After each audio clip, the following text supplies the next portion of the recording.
Welcome you all. In this class, we'll discuss about Unit 2 of Sensors and Transducers.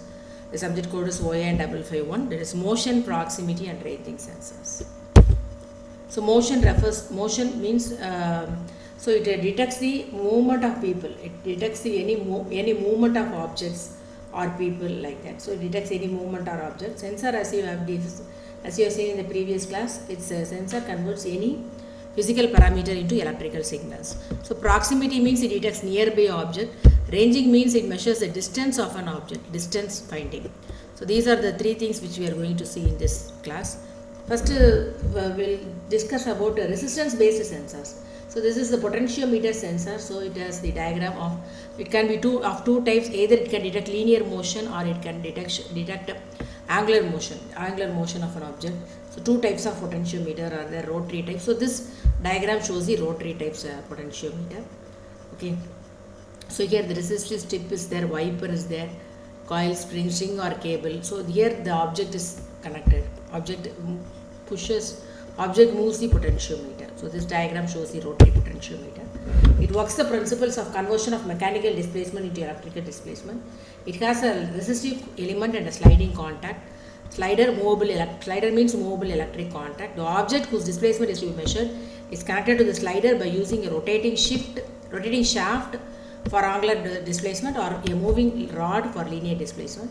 A cable that is kept stretched during operation. So the resistive variations, that is, the object movement variation is proportional to the resistance variation. So the resistance varies in accordance with the movement of the object. Okay.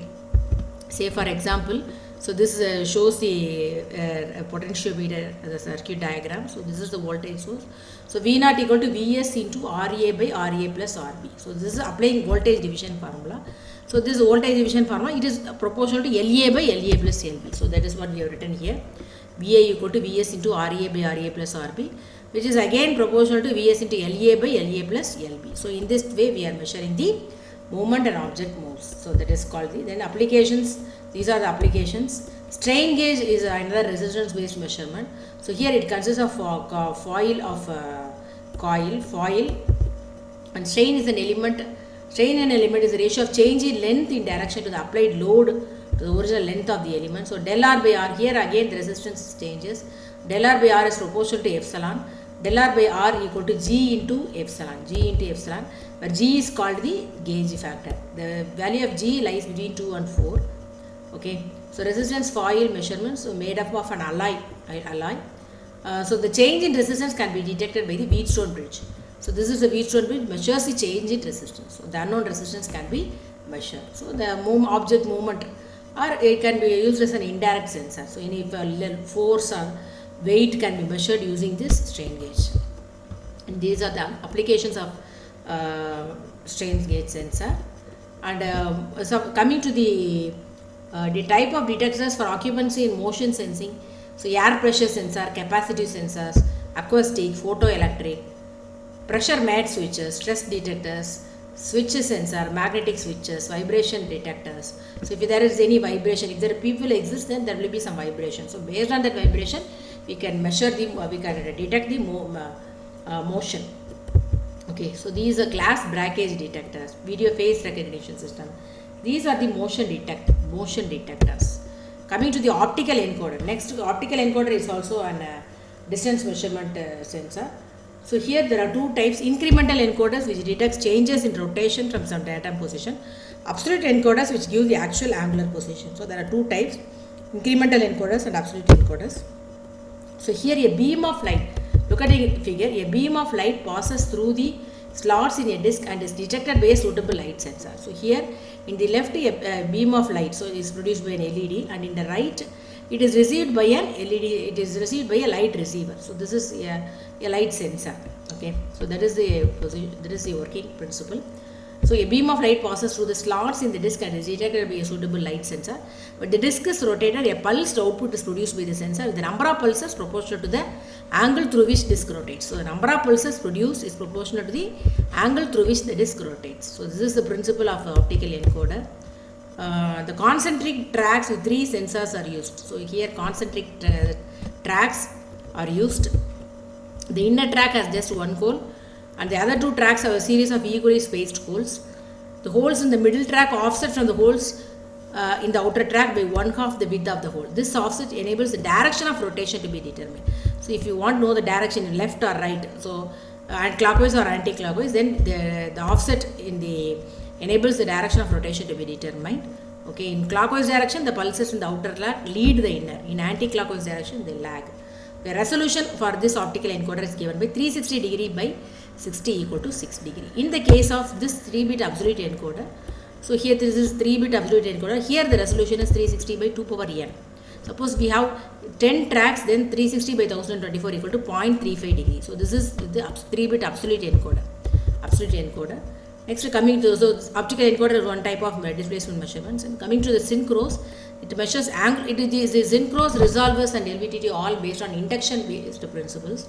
So here we have two windings, primary windings and secondary windings. So at stator and stator is there and rotor is there. Rotor is the primary and stator is the secondary. In secondary there are three windings. So here one transmitter is there and one receiver is there. So when there is no movement of the object, the coupling between S1 and S2, that is applied voltage is equally split. So here there is no movement, V by 2. But if there is some movement, so that is root 3. So the distribution of the voltage will be of 0, root 3 by 2. So since there is disturbance in this EMFs, so a net EMF is produced which rotates the rotor. So this is the principles of synchro. So the same, whatever movement that transmitter rotates, that is taking place at the receiver also. Okay. So this is the thing. And the synchro is used to determine the magnitude and direction of an angular displacement. Okay. Resolver. Coming to the resolver, this is also based on the induction principle. So here we have stator and rotor windings. So the stator windings S1, S3 excited by an AC source, and S2, S4 is excited by an AC source, and the rotor windings R1, R2, R3, R4. So how will be the voltage induced means E R1, R3 equal to S1, S3 cos theta, R2, R3 equal to minus S1, S3 sin theta. So this is how the output voltages are obtained from the rotor with S1, S3 excited by an S4. Similarly, with the S2, S4 excited, with both stator windings excited, this will be the rotor voltages. Similarly, when the rotor windings are excited, this will be the stator winding voltages. So this classifications, the applications of resolvers are computing purpose. We can use data transmission. We can use these are the applications of resolvers. And similarly, LVDT. So LVDT also based on the induction principle. Consists of 3 coils symmetrically spaced along an insulated one primary coil and 2 secondary coils. This is a ferrous rod. And AC voltage input is given to the primary. Okay. So when a magnetic core is moved through the central tube, so if there is no movement, then equal voltages will be induced in secondary 1 and secondary 2. So the net voltage will be equal to 0. But if the object pushes the rod up or down, then the linkage with the secondary 1 will be more, or the linkage with the secondary 2 will be more. Accordingly, the net EMF will be produced. So this net EMF will be produced. The output voltage is equal to K1 minus K2 into sin omega t minus phi. So if K1 equal to K2 and there is no object movement, then our net EMF will be 0. If the object moves up or down, then K1 or K2 will be will be high, so that the net output voltage is reduced, and the net output voltage is proportional to the movement of the object. In this way, it is able to measure the distance, and this LVDT output cannot be used as such, so it has to be given to phase sensitive demodulator and a low pass filter, so that the output will be looking like this. So this is the LVDT principle. Similarly, if it is used to measure angular displacement, then it is called RVDT. And these are the current sensors, eddy current proximity sensor. So here we have the detect any non-magnetic but conductive materials. So it is usually a metallic object. Okay, so used to measure any metallic, detect any metallic object. It consists of a coil, oscillator, and detector.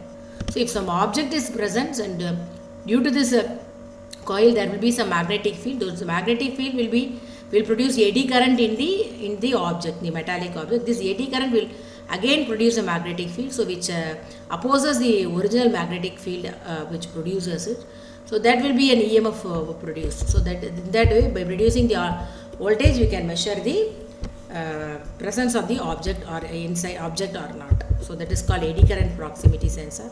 And also we can have other inductive proximity switch. These are the contact type proximity switches, reed switch, magnet based, and again another one is Hall effect sensor. So that Hall effect means if an voltage is, if a DC supply is given to this conductor or semiconductor plate, what happens means that the flow of current will be there. If now one magnet is brought near the conductor, then the carriers are shifted. So the carriers will not follow a straight line, they are shifted. So the positive will be shifted upward, the negative charges will be shifted down. So there is a net EMF will be produced, which is called the Hall voltage. So this Hall voltage is proportional to the magnetic field. So if the object is attached to a magnet, the object is present near, then the EMF Hall voltage produced will be more.